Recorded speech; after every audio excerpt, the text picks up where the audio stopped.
Hello listeners, we are your co-hosts Janine Bailey and Marie Quigley for the Empower World Coaching and Leadership Podcast. Empower World brings guests who are making a difference to the world to inspire coaches and leaders who lead with mind, heart and soul. Hello and welcome listeners, welcome to the Empower World Coaching and Leadership Podcast. My name is Janine Bailey and today I'm without the amazing Marie, who is normally with me, and today instead I'm with the amazing Lily Seto. So welcome Lily, thank you for joining me. Thank you, Janine. I'm blushing as you say that.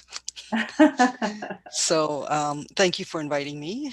I'm calling in from Victoria, BC in Canada, which is the traditional territory of the Algonquin and the Wasanic speaking people. So I'm honored to be on this land that's been caretaken for so long by the Indigenous people.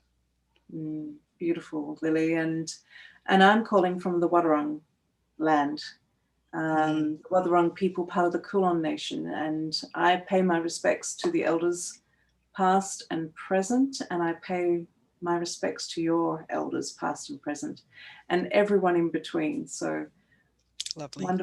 Wonderful to be here. So it's a very precious lands that we're both on. So, and I'm really pleased to bring Lily on our podcast today because I met Lily quite a few years ago now through my coaching supervision program that I attended with Damien Goldvarg several years ago, and Lily was part of that training.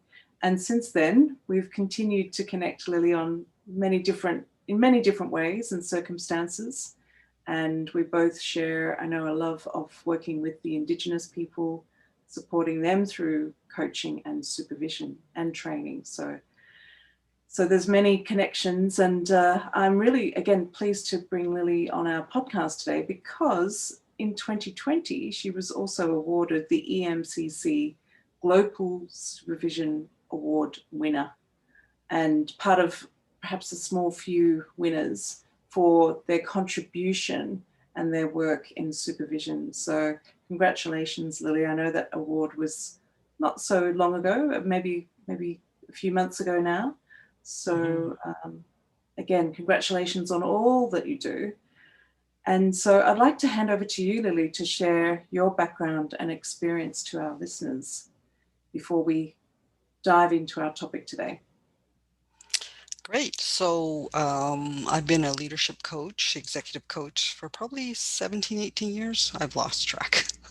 I do quite a bit of team coaching, mentor coaching, and coaching supervision. And my practice is global. So I have clients all around the world, which is quite exciting for me because I can imagine them sitting in front of their beach, having a conversation with me, and I'm tucked away in my nice warm house. So yeah, I think I'm very privileged to work in the field that I do and meet so many wonderful people like yourself. Thank you, Lily. Now I'm blushing. Let's blush together. Yes, exactly. And there's a lot of work that you've been doing, certainly in the supervision space, with I know Damien through his supervision program, and you're both offering the group supervision training as well. So again, there's a lot of work that you do beyond what you've shared. So today, what we wanted to do is to connect with you, Lily, to do a dive into supervision, what supervision is, because with the new ICF global competencies, or the ICF coaching competencies, there is the mindset competency, coaching mindset competency number 2. And there's a strong inference about the reflective practice that we as coaches should be involved in. And supervision is one of those wonderful ways that we can dive into this reflective practice for ourselves to support ourselves as coaches. So it really is, and it's something that Marie and I are very passionate about, this reflective practice and supervision, supporting ourselves so that we can continue to develop our skills and who we're being as a coach. So So Lily, from your perspective, what is supervision for you? What does that mean for you? Yeah, so let's start with the name supervision because it's really offsetting for a lot of people. It really implies a hierarchical scenario where somebody is supervising somebody else, and that's really not the case. It's really about sitting with someone that's been trained to think through what's going on in your practice and how you're showing up and where you're getting caught, uh, where our blind spots are, sometimes ethical dilemmas that we face in our coaching. And just, I like to think of it as my way of staying as squeaky clean as I can as a coach. And the difference I see coaching, mentor coaching, and supervision. There's an intersect. I see it as a Venn diagram. So there are some overlaps, but there's some very distinct differences. So for example, for coaching, we are future focused. We're looking for goals and we're looking to meet the goals. So that's quite action oriented, generally speaking. Mentor coaching, ICF defines it as working on our core competencies. So how are we doing the coaching? What are the skill sets needed? And supervision is more about who am I being in that space? So who I am is how I'm going to coach. And so what's my background that's going to cause me to maybe get triggered by clients or maybe fall in love with my clients, metaphorically speaking, because I love a lot of my clients. It's like, okay, what's that all about? Can I remain squeaky clean if I love them so much? Right? So these are sort of things that we examine. And I remember when I discovered supervision, it was about, I want to say 10 years ago. I was an internal coaching strategist for a large organization, and we had trained up 16 full-time coaches. And we were doing the mentor coaching. And what I was noticing was people were bringing things into the space that weren't really clearly talking about core competency. It was what were they getting triggered by? Where were they were getting stuck in certain places. And so I went looking to see what the heck is out there. And I discovered supervision. And at that time, all the training was actually in Europe. And so I went, okay, I guess that's not going to work because I can't really afford to travel to Europe 3 times to get this training. And then lo and behold, like within 3 months, it showed up in North America. So that's where I met Damien. We were in the same class together. We didn't become friends then, but after that we became friends and colleagues. And then since then I've fallen in love with supervision because I see the power and I see how we can create some space to think through what's going on. We don't have time in coaching to slow down and breathe and think about things in a very structured way and in a very emergent way. So that's what supervision is for me. And sometimes as a coach, we can be in a lonely place because we're there as a practitioner doing our work. Who do we talk to about, is that the right way to do it? Is this normal? Is it normal for me to get triggered by a certain type of person? Is it normal for me to normalizing our experience is really good as well. So let me stop there because I can go on forever. Thank you for sharing, Lily. And yes, it's really important. I truly believe not only to be supervised, but also to appreciate the differences between coaching, mentoring, and supervision, because there are distinctions. And I love how you also brought a clearer distinction about what supervision means, because people can tend to think it's like an expert that is coming in to potentially listen to what you're doing as a coach and to give their thoughts, but actually it's not that way at all. It is that partnership that happens between, it's in many ways it's like coaching in that it's a partnership, and at the same time it's different because it is a much more reflective conversation, I have found. And it is focused about who we're being as a coach. And that could potentially be in relation to the clients that we're working with, or it could be about who we're being as a coach generally. You know, maybe there's a pattern that we're noticing in our coaching practice that keeps showing up. So potentially that is something that is worth exploring. And it could be focusing on challenges, but also opportunities, again, to strengthen who we're being as a coach. So I really appreciate you sharing those things, Lily. And I believe when we're working with someone that's really an experienced supervisor, and of course doesn't need to be an experienced supervisor, but if we're working with a skillful supervisor, gosh, the learnings are so incredibly powerful. So incredibly powerful. Having worked with a number of supervisors who have supported me to create some ahas about what you shared, Lily, about, what I heard, I can't remember exactly what your words were, but who we're being as a coach that potentially we've brought in to our coaching into our coaching conversations. So that was really helpful to bring that to light. So Lily, I'm wondering if anything has just come up for you just now.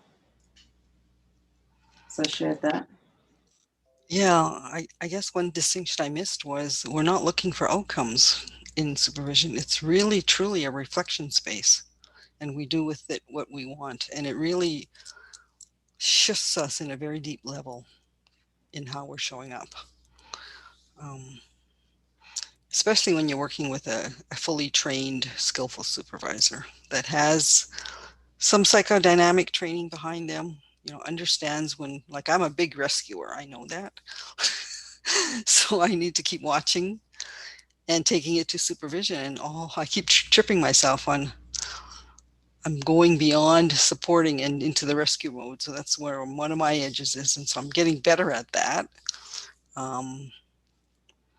And things like energy management, noticing the energy and noticing emotions and where the emotions and energy are being held in our bodies and what that means to us as coaches. So lots of somatic work and a lot of emergent space. So I never know what's going to show up in a supervision space, whether I'm being the supervisor or being supervised. It's really surprising where we go. So it's quite exciting if you can really let go of being linear about something or being, I don't know what the word is, holding on to outcome and, really just allowing something to emerge. It can be a very magical space. Yes, absolutely. And I think that's a really important point when you talk about linear.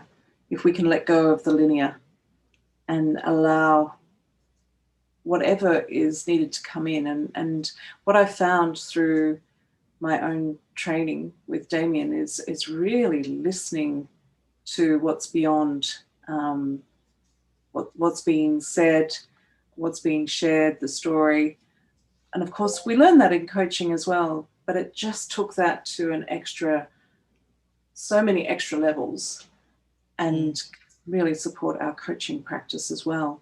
So Lily, maybe you could share what that means to let go of the linear and bring in what's emerging. What might that look like, sound like, feel like from your perspective? Well, it's if I'm centered and if I'm attuned to what's present right now in the moment, and I examine what's going right now, that is likely something that's happening in other places in my life. So if I can attune to that, I can learn something from it. And so I like to think of supervision as a messy and emergent space. So not everyone is comfortable in that kind of space. And sometimes I'm not, because there's something that needs to be unlocked and I'm resisting it, and I'm noticing that in my body. Oh, I have a knot in my neck. What's that all about? Oh, I'm resisting whatever it is. I'm resisting letting go of, I don't know, say rescuing, for example, or tied to a certain way of coaching. It works. Let's go there versus let's just sit here and just let that just show up in the space. And what's happening between me and my supervisor, that might also be happening between me and my clients, because that would be a parallel process, what we call, and that will unlock a bunch of learning as well. Mm. Yeah. Yeah. Yes, it really truly is a powerful place to be in as a supervisor, as a supervisee. Mm. There's so many different perspectives, as you say, that can be brought in, and we often refer to Peter Hawkins' 7I model. Those 7 different perspectives that can come into the supervision session, but potentially it's perhaps many more eyes than that. Yeah, I think he's expanded to 10 eyes now, right? Because he's broken out the 7th eye model. So there's the concept of the environment around us, the bigger system, the idea of cultural context, what's going on or the organizational context. So there's the different levels of the system that we work in and live in. It's really looking at all those different systems, and working in the Indigenous space as well. It's perhaps looking at the past generations and the future generations that can also be brought into the space. Absolutely. Asking, what would your ancestors advise you, or what kind of story would they tell you about what's happening right now? Yeah. So Lily, of course, as in coaching, it's important for us to, when we're looking for a coach, to find someone to work with that is going to support us with our aspirations, our goals, our dreams. And supervision is equally important to find someone to work with. What would you advise our listeners if they're looking for supervision for themselves, which we trust the listeners who are coaches are? What would you recommend or advise to our listeners if they're seeking out a supervisor? What should they look for? Well, the first thing you want is to ensure that the supervisor is fully trained. There are some supervisors that haven't been trained holding out their shingle, sort of like coaching was many, many years ago, right? And some have done a 3-day course and put their shingle out as a supervisor. So the normal supervision training is at least 8 months to a year. I think that's what you went through. Very rigorous every week for 8 months, 9 months, whatever that was. 9 months. Very intense. Yes. Lots of practice, lots of feedback, lots of trying new models and discovery. Making sure that they have some psychodynamic training. So, the Cartman drama triangle. Am I falling into the role of the rescuer, persecutor, or victim unconsciously? Because we all do it. It's just, can we become aware of that so we can choose how to show up differently? Energy work, somatic work, all of those are really important pieces. Knowing the 7-eyed model and can fluidly move through it. Checking out how does the client show up in our space? What kind of interventions are we using? What haven't we tried? Where are we stuck in it? What's the relationship between the coach and the client? What's going on there? Am I working too hard as a coach? That's a big one that often clients come to me and it's like, they're trying this and they're trying that and they're trying so hard, bless their souls, right? And what if we let go? What different outcomes would that be?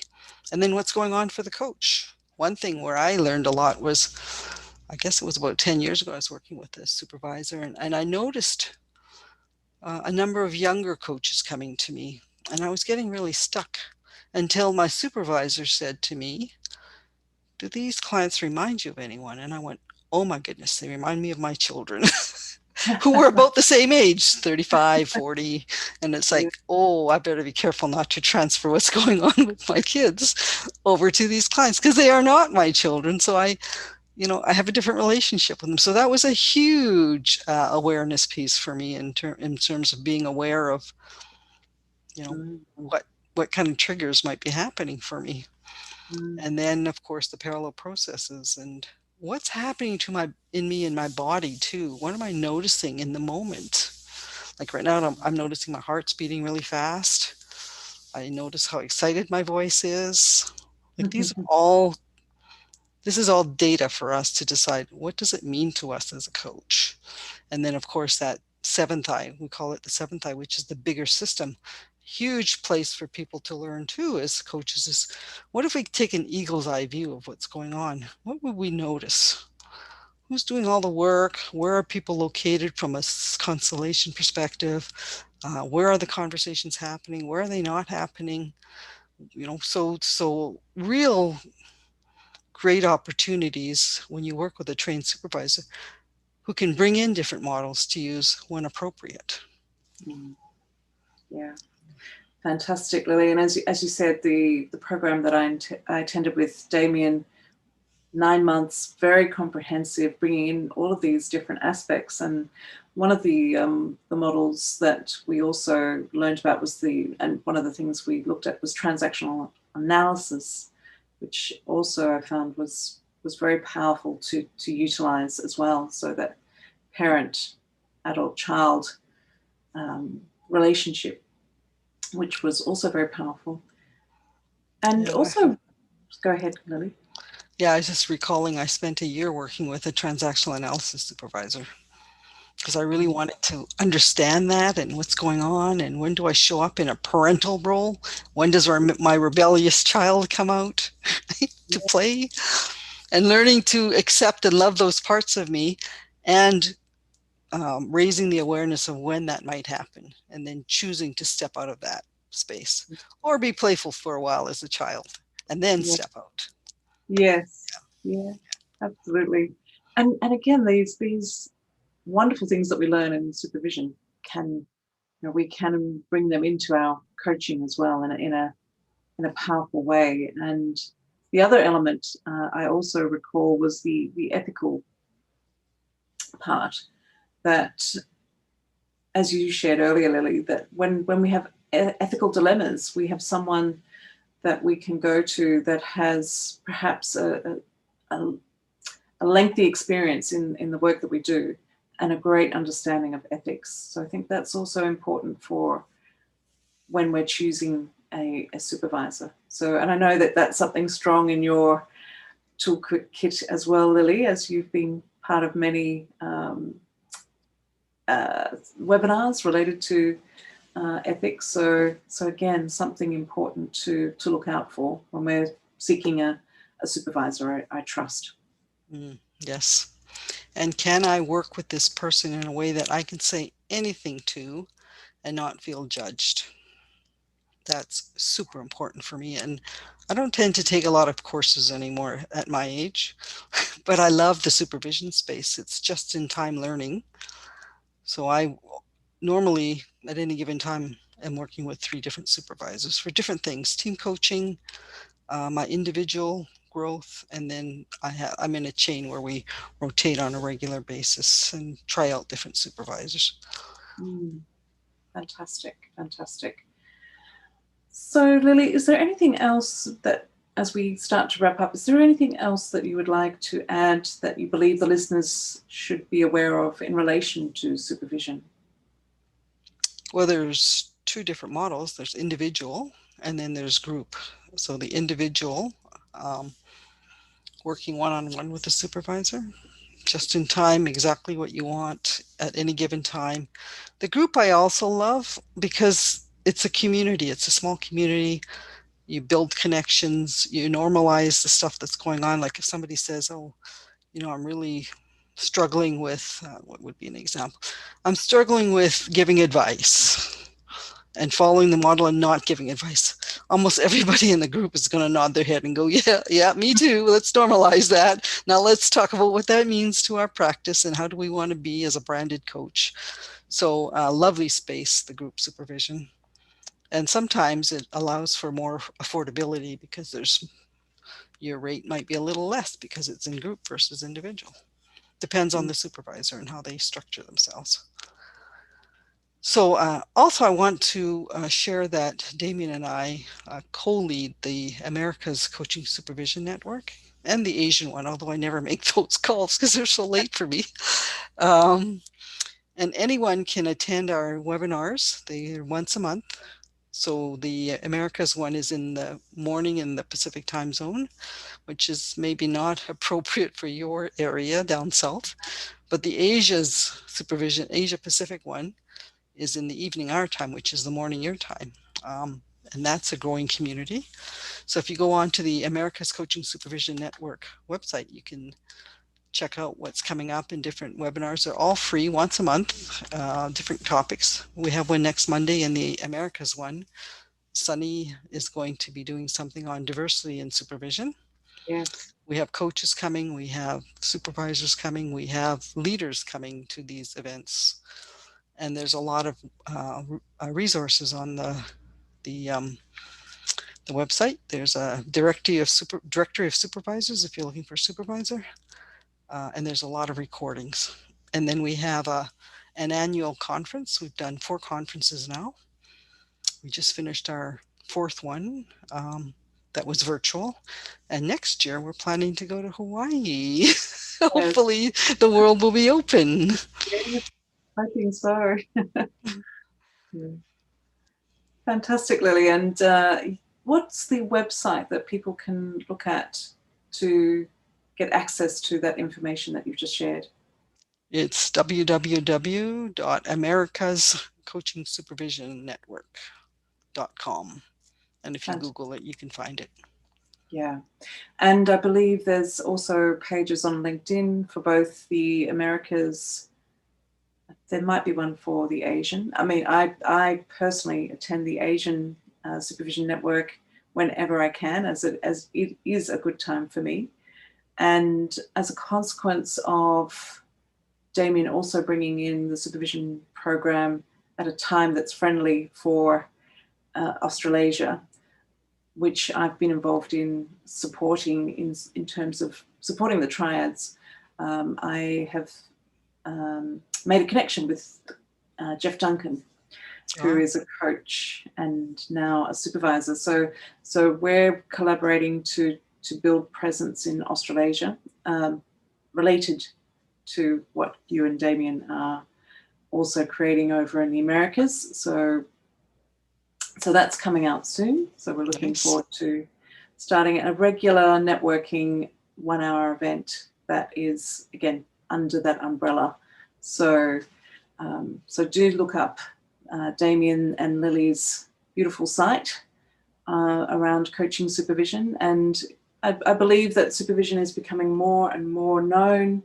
More people are becoming credentialed supervisors, but also seeking out supervision because it really is supporting us as coaches, as professional coaches. There was one more question that I have for you, Lily. What kind of things would people go to a supervisor for? What would typically they would come to a supervisor for? Well, I can tell you what I go for. I'm trying to keep my practice squeaky clean. So, for example, if I'm working in an organization, in one organization, I happen to be friends with the HR director. So it was kind of a tricky navigation of, if I go out for dinner with her, she might ask me about a client and I need to say, I can't talk about any of my clients. And there's a potential perception out there with people in the organization. So before I would work with them, and I talked to this about with my supervisors, like before I take on a client, I let them know that there is this relationship so they can choose not to work with me if they don't feel comfortable. And to assure them that I don't talk about the cases when we're out together. Ethical, so that's an ethical dilemma. The other thing is, if I'm looking at my agenda and my calendar and I go, oh goody, I get to work with Janine today. It's like, oh, what's that all about? Or, oh no, Janine's on my calendar today. What's that all about? So what is it evoking in me?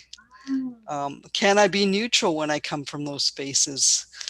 Another thing is during this pandemic, I noticed that I needed to be more centered in a different way. So I've been working with a supervisor who works a lot with somatics and trauma in the body and grief. And, my clients, my my clients as a coach and my clients as a supervisor are coming with more of this in the space too. And how do I hold that space for them to figure out what's going on for them? The world has changed. They're holding a lot of that in their bodies. You know, having to look after children and homeschooling at the same time, working full time, and business is tanking, and people, you know, there's no freedom of movement, and there's death around us, and so there's all these really hard, tough conversations going on. And how I used to resource myself doesn't work anymore. I used to like to go see my grandchildren 2 or 3 times a month and roll on the floor with them and play toys with them, and that's not available to me now. So what do I do to ensure that I'm resourced to do the work that I need to do or want to do? So those are the kind of things that I would take to my supervisor. Yeah, no, that's some great examples of when we might choose to go to see a supervisor, and really important reasons. Again, because it's such a deep and powerful journey. You know, we really do continue to take out off the layers around ourselves and really start to understand who we truly are. It's an ongoing journey, isn't it, of self-discovery. Yeah, I don't think we ever stop learning as coaches. No. And I think there's I'm at this point where I think there's an ethical imperative, at least with coaching in the Indigenous space. I think it's an ethical imperative. So I hire quite a number of coaches to work with me in the Indigenous space, and I require that they do attend to supervision if they want to work with me, because there's so much that can come up in that space. And who do you talk to about all of this? Yeah, exactly. Yeah. There is so much, isn't there, in that space to explore and create greater awareness, and to actually look at how can I, with that awareness, how can I utilize that in a way that is powerful and good for me, good for others, good for the generations. So, and really about the client, like how do we serve our clients best as coaches? Yeah. So that's an additional piece in supervision, is we're bringing the client into the room. How do we support them the best we can? Yeah. The most important point, potentially. So let's end on that note. Yes. So Lily, you know, my heart is full. I inside myself, I'm feeling very energized, inspired, excited by what you've shared, and really grateful that you've generously shared your time today. So thank you. Likewise. For bringing. Yeah, thank you for bringing your wonderful wisdom, your knowledge, your experiences into this room. And again, I'm sure our listeners will agree. So thank you, Lily. Well, thanks for inviting me. An absolute pleasure. So listeners, we'd love to hear your feedback. We'd love to hear your thoughts. You can send in feedback via the Facebook pages, directly through to our wonderful business manager, support@empower-world.com. And of course, please do reach out to Lily and to ourselves if you haven't already. And we trust that if you haven't been supervised yet, that you do go on a journey of looking at what supervision is and experiencing it. So thank you. Thanks for listening. You can find out more about us on our website, www.empower-world.com, and on our social media networks, Facebook, LinkedIn, Twitter, Instagram, and YouTube. Be empowered.